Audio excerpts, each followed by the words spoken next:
before TNT Duets, may kanya-kanya kaming ginagawa ni Mariel. Ako, nung time na yon, paparating yung solo concert ko, tapos si Mariel naman, nasa Cebu siya, ang dami siyang ganap soon. Yung tinanong kami kung interested ba kaming mag-join sa TNT Duets. Nung nakapag-decide na ako, sinabi ko na kung okay lang si Mariel yung magiging kaduet. Kasi somehow may idea ako sa boses ni Mariel na parang syempre pa-pristine, malinis yung boses. Yun nga po. Tapos medyo nag-lilo na ako sa sa limelight. Mga gigs and events na lang on the side. Tapos nung pangatlong ask, tapos nagsabi na sila na Jay and De La Serna. Nag-yes. Yung first meet-up namin, nag-eyeball. Ang daming nangyari nun actually. Tapos, mixed of emotions. Tapos nung nalaman namin na yung mga kinakatakutan namin sumasali sa singing contest, isasali pala sa TNT Duets. Tapos sinabi ko kaagad kay Mariel, naalala ko pa, back out na tayo. Tapos sa journey naman namin as JML, ganun din po.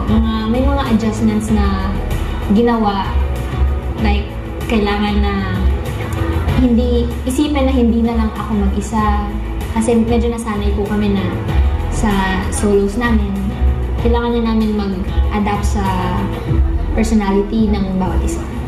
Siguro sa mga natutunan ko, sa mga adjustments ko kasama si Mariel, parang kailangan ko lang maging sensitive, mas maging sensitive sa mga bagay-bagay kasi hindi na ikaw mag-isa.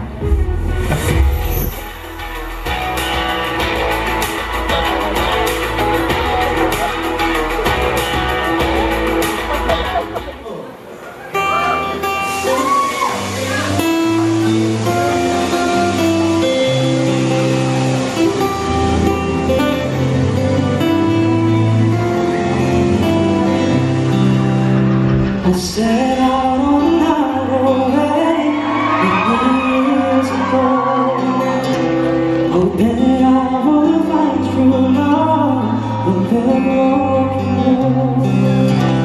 But I get lost in time or two. What my love kept pushing through. I can't see how every side pulling straight.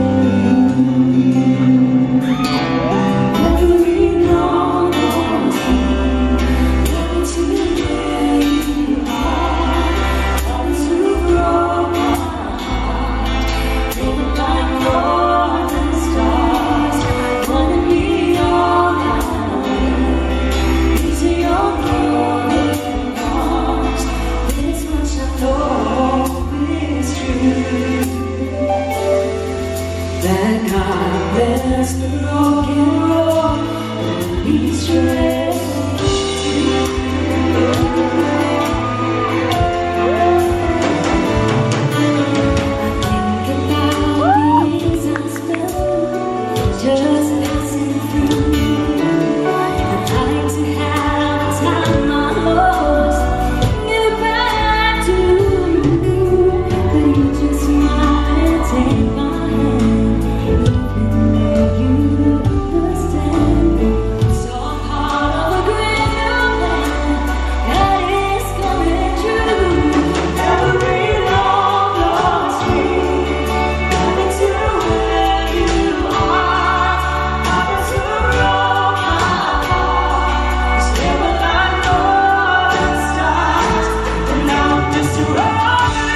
Napanggan ng songs, right?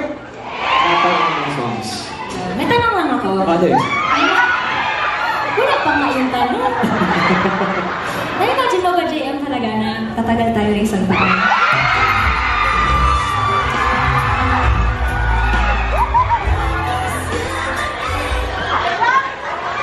Hindi lang isang taon.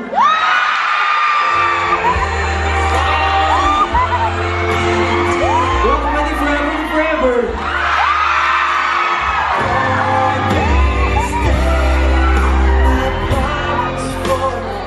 Oo. Nung unang beses kitang nakilala, hindi ko naman talaga in-expect na magkakasama tayo. Pero ngayon, hindi ko na ma-imagine na hindi ako mag-perform. Seryoso? Pero nagsisimula pa lang tayo alam mo. Kaya sa 5th year or 10th year at sa marami pang taon natin kung isasamahan ay patuloy tayong maghahandog ng musika para sa inyo lahat. Hanggang sa Ano ba bang handa na yung mga menu natin? Ano yun na? Tayo na lang to inaantay. May venue na po ba?